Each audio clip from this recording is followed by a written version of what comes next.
L'exil de Victor Hugo. Un écrivain qui aime la liberté. Victor Hugo est un jeune Français.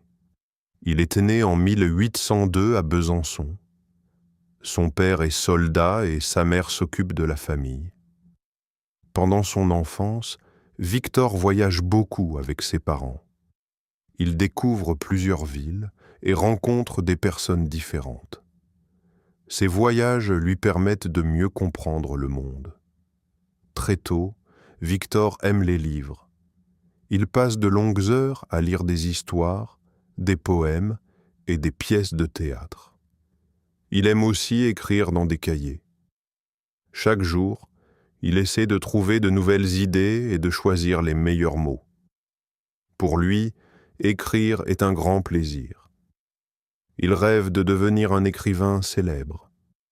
Il travaille avec patience et ne renonce jamais à son rêve. En grandissant, Victor Hugo devient un écrivain connu. Il écrit des poèmes, des romans et des pièces de théâtre. Beaucoup de Français apprécient son talent. Ils aiment ses histoires parce qu'elles sont intéressantes et pleines d'émotions. Les lecteurs attendent toujours ses nouveaux livres avec impatience. Son nom devient de plus en plus célèbre dans toute la France. Mais Victor Hugo ne pense pas seulement à la littérature. Il observe aussi la vie des gens autour de lui. Il voit que certaines familles sont très pauvres. Beaucoup d'enfants ne vont pas à l'école. Des personnes travaillent très dur, mais elles gagnent très peu d'argent. D'autres vivent dans de grandes maisons et possèdent beaucoup de richesses. Ces différences le rendent triste. Il pense que tous les êtres humains méritent le respect et une vie meilleure. Peu à peu, Victor s'intéresse aussi à la politique. Il croit que la liberté est très importante. Pour lui, chacun doit pouvoir parler, écrire et donner son opinion sans avoir peur. Il souhaite aussi plus de justice pour les personnes pauvres et pour ceux qui souffrent. Il espère qu'un pays devient plus fort lorsque les citoyens peuvent vivre libres et en paix. Grâce à ses livres et à ses idées, Victor Hugo devient une personne très respectée. Beaucoup de lecteurs admirent son intelligence et son courage. Cependant, tout le monde n'est pas d'accord avec lui. Certaines personnes pensent que ses idées sont dangereuses. À cette époque, la France connaît de nombreux changements politiques et les tensions augmentent chaque année. Victor Hugo ne le sait pas encore, mais sa vie va bientôt changer. Ses idées sur la liberté vont l'entraîner dans une période très difficile. Un grand événement approche et il devra choisir entre garder le silence ou défendre ce qu'il croit juste. Un discours contre le pouvoir. Au milieu du XIXe siècle, la France traverse une période difficile. Le pays connaît de nombreux changements politiques. Beaucoup de personnes espèrent un avenir plus juste, mais d'autres veulent plus de pouvoir. Victor Hugo suit ces événements avec beaucoup d'attention. Il continue d'écrire, mais il s'intéresse aussi de plus en plus à la vie politique. Pour lui, un écrivain ne doit pas seulement raconter des histoires. Il doit aussi réfléchir à l'avenir de son pays. En 1848, la France devient une république. Beaucoup de citoyens sont heureux et pensent que le pays va changer. Victor Hugo est élu député. Il participe aux réunions et écoute les problèmes des Français. Il souhaite protéger la liberté, améliorer la vie des plus pauvres et construire une société plus juste. Il croit que chaque personne mérite le respect, quelle que soit sa situation. Mais cette période d'espoir ne dure pas longtemps. En 1851, Louis-Napoléon Bonaparte prend le pouvoir par un coup d'État. Peu à peu, il contrôle le gouvernement et limite les libertés. Plusieurs journaux sont fermés. Certaines personnes ne peuvent plus exprimer leurs idées librement.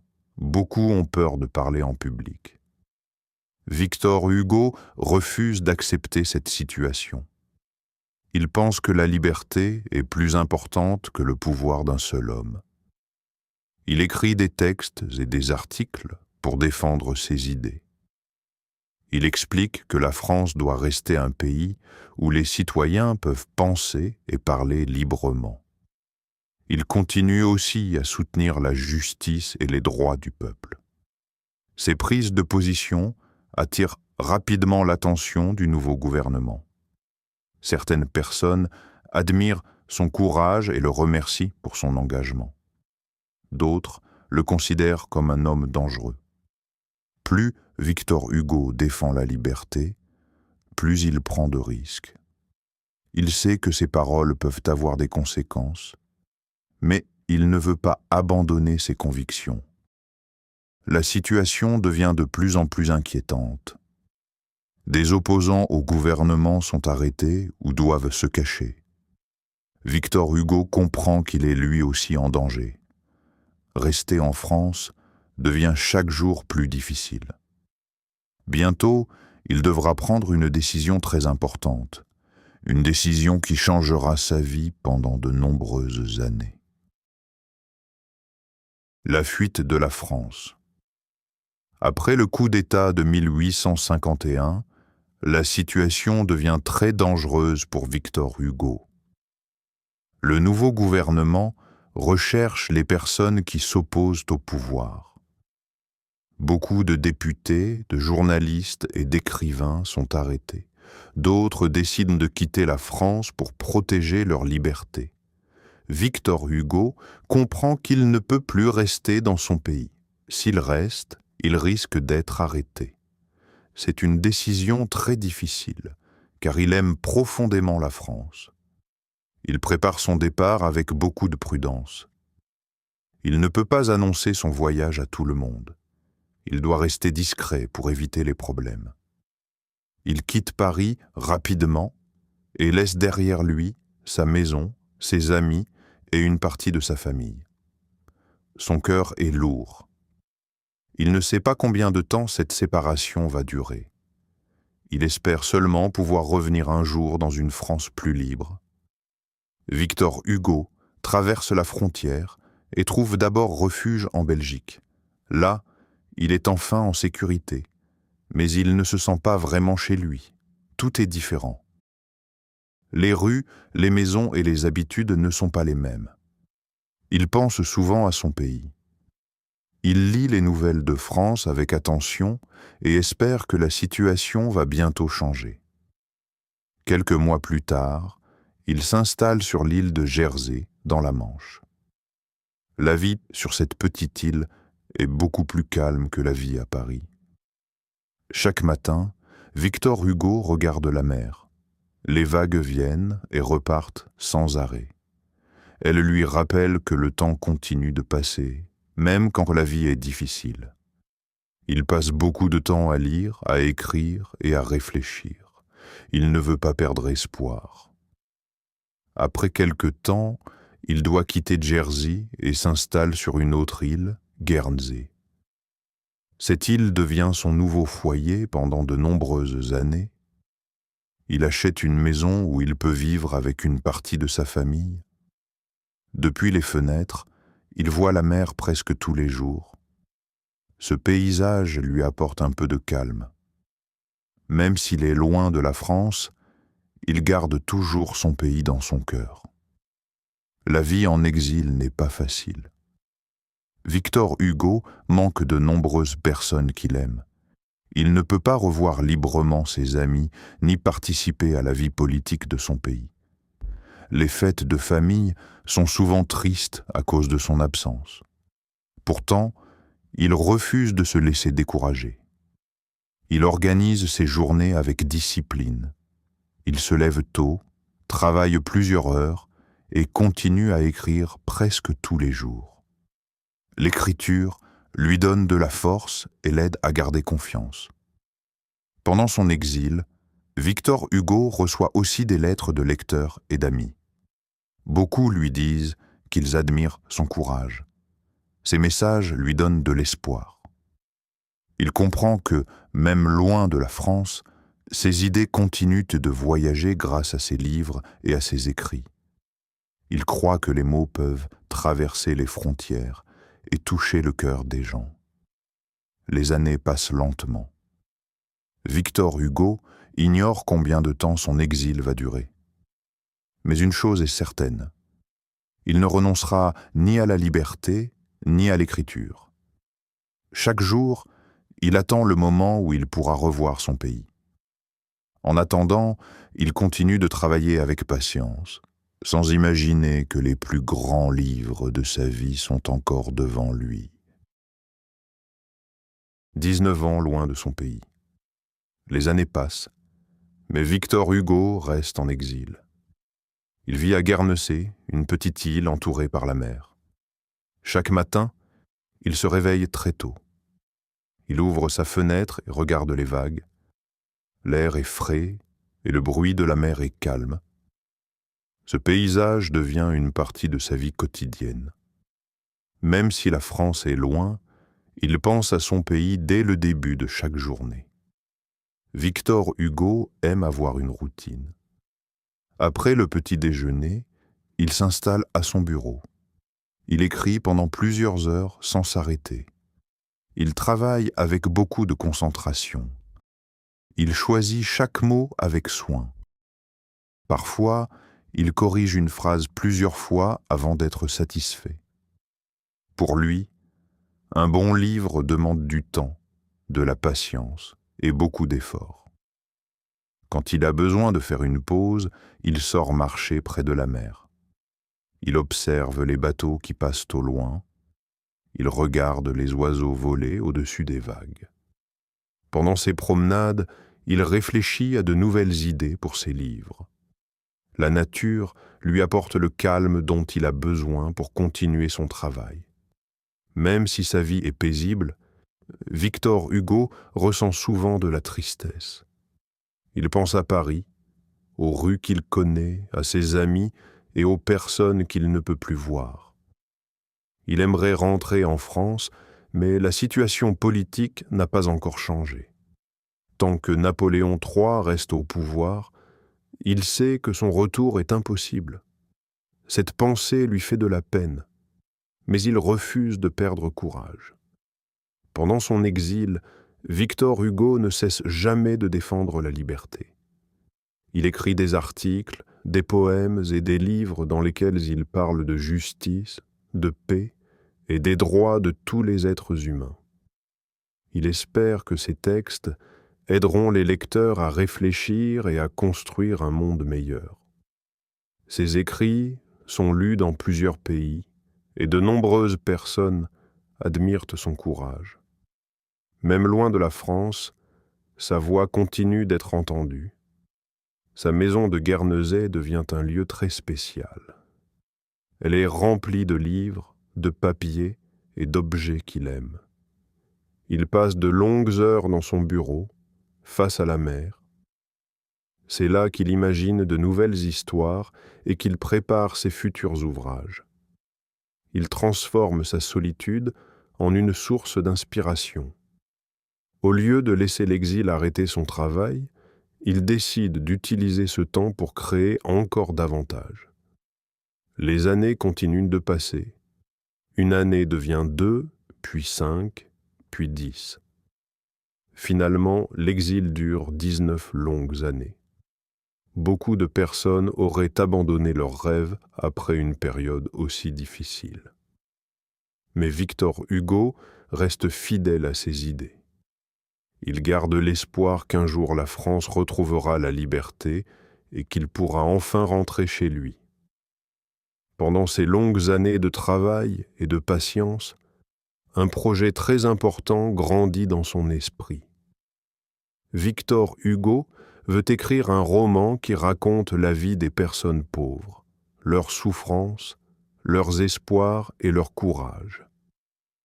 Il souhaite montrer que chacun mérite une seconde chance et que la compassion peut changer une vie. Sans le savoir, Il est en train de préparer l'un des romans les plus célèbres de toute la littérature française. La naissance des Misérables. Pendant son exil à Guernesey, Victor Hugo travaille chaque jour avec beaucoup de patience. Il écrit des poèmes, des articles et plusieurs livres. Mais un projet occupe une place très importante dans son cœur. Depuis de nombreuses années, il veut écrire un grand roman sur la vie des personnes pauvres. Il souhaite raconter leurs difficultés, leurs rêves et leur courage. Il pense que la littérature peut aider les lecteurs à mieux comprendre les autres. Victor Hugo commence ce projet bien avant son exil. Cependant, les événements politiques et son départ de France interrompent son travail. Une fois installé à Guernesey, il retrouve peu à peu ses notes. Il relit ses anciens textes et ajoute de nouvelles idées. Chaque jour, il écrit quelques pages. Il corrige souvent son travail, car il veut raconter cette histoire de la meilleure manière possible. Dans son roman, Victor Hugo montre que la vie n'est pas toujours facile. Certaines personnes sont très pauvres. Elles travaillent beaucoup, mais elles ont encore faim. D'autres n'ont pas de maison ou vivent dans des conditions très difficiles. Beaucoup d'enfants ne peuvent pas aller à l'école. Victor Hugo pense que ces personnes ne doivent pas être oubliées. Il veut que leurs histoires soient ainsi connues de tous. Il crée aussi des personnages qui essaient lément de devenir meilleurs malgré les difficultés. Certains font des erreurs, mais ils cherchent une nouvelle chance. D'autres choisissent d'aider les plus faibles, même lorsque cela est difficile. À travers son livre, Victor Hugo montre que la bonté, le pardon et la solidarité peuvent changer une vie. Il croit qu'une personne n'est pas seulement définie par son passé. Elle peut aussi construire un avenir meilleur. Après de longues années de travail, le roman est enfin terminé. En 1862, Les Misérables est publié. Dès sa sortie, le livre attire l'attention de nombreux lecteurs. Beaucoup attendent avec impatience de découvrir cette grande histoire. Le roman connaît rapidement un immense succès. Des milliers d'exemplaires sont vendus dans plusieurs pays. Les lecteurs sont touchés par les personnages et par le message d'espoir du livre. Le succès de Les Misérables dépasse les frontières de la France. Le roman est traduit dans de nombreuses langues. Des lecteurs du monde entier découvrent les idées de Victor Hugo. Ils comprennent que la pauvreté, l'injustice et la souffrance existent dans beaucoup de pays. Ils apprécient aussi les messages de compassion, de justice et d'espérance qui traversent toute l'histoire. Même après ce grand succès, Victor Hugo reste un homme simple et travailleur. Il ne pense pas seulement à sa célébrité. Ce qui compte le plus pour lui, c'est que ses livres puissent faire réfléchir les lecteurs. Il espère que chacun deviendra un peu plus généreux et plus attentif aux personnes qui souffrent. Victor Hugo est toujours loin de son pays, mais son œuvre voyage partout dans le monde. Grâce à Les Misérables, son nom devient encore plus célèbre. Pourtant, malgré cette réussite, un grand rêve reste inachevé. Depuis 19 ans, il attend le même moment, celui où il pourra enfin rentrer en France. Un jour, cette attente prendra fin et son retour deviendra un événement que personne n'oubliera. Le retour d'un héros. En 1870, un grand changement se produit en France. Le règne de Napoléon III prend fin après la guerre contre la Prusse. Le gouvernement change et le pays entre dans une nouvelle période de son histoire. Après 19 longues années d'exil, Victor Hugo peut enfin rentrer chez lui. Cette nouvelle remplit son cœur de joie. Depuis très longtemps, il attend ce moment avec patience et espoir. Lorsque Victor Hugo revient en France, beaucoup de personnes l'attendent avec émotion. Des hommes, des femmes et des enfants se rassemblent pour le voir. Ils admirent son courage et respectent les idées qu'il a défendues pendant toutes ces années. Pour eux, Victor Hugo n'est pas seulement un grand écrivain. Il est aussi un homme qui n'a jamais abandonné la liberté, même lorsqu'il a dû quitter son pays. Après son retour à Paris, Victor Hugo reprend une vie très active.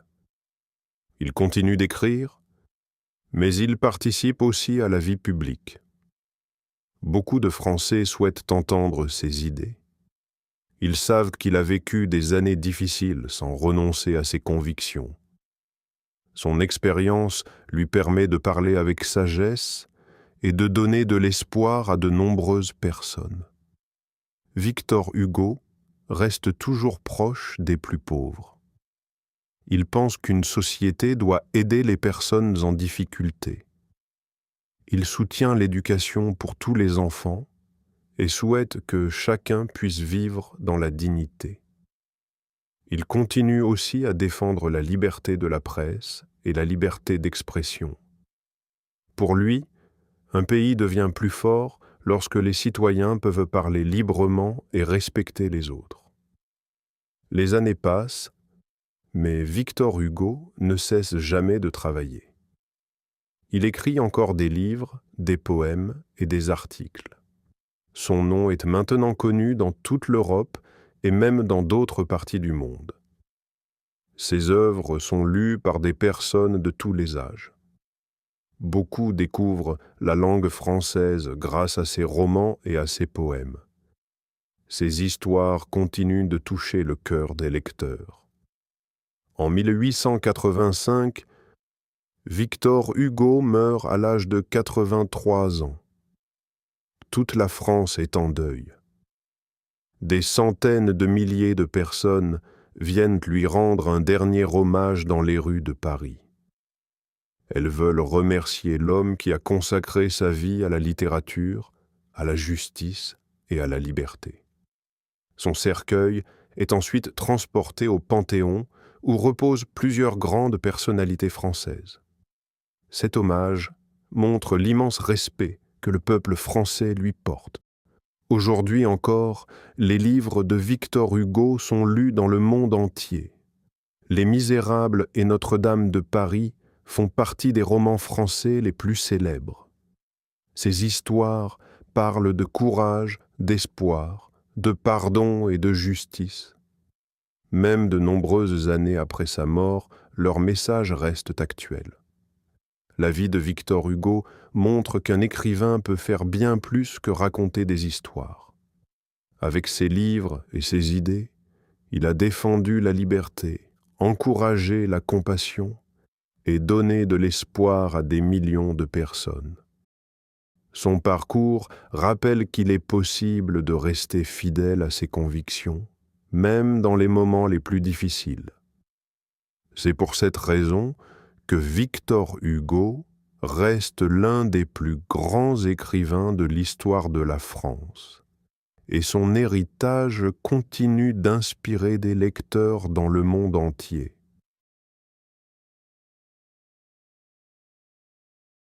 This is the end of the video.